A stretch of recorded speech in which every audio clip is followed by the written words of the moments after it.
Everything starts with a good design plan, what we call a master plan. There's no bad time to start design and planning. What we did is we met with the client originally. We looked at the architectural plans. We envisioned what would be here because this was all under construction. None of this existed. So we overlaid onto AutoCAD and Dynoscape software programs the landscape on the architectural footprint. Then, when this was being constructed, we were doing site development. Site development is bringing in soil, in this case a lot of structural soil that we engineered, and lining out all the planting beds.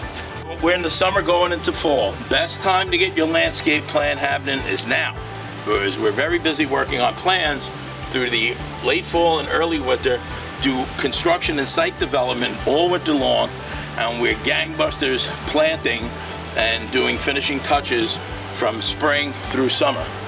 So there's no bad time to start design and planning. If you want to phase in construction over time, it's good to anticipate construction is happening, what contractors are doing what, what's the timeline, what goes before what. Efficiency and cost-effective resource management is all about who does what when, what's the budget, and how do you stay on budget, and where can things go astray.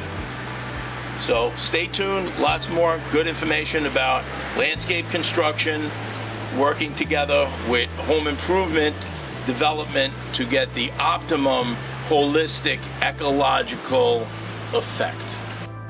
If you like what you've seen, check out our website, greenjadelandscaping.com.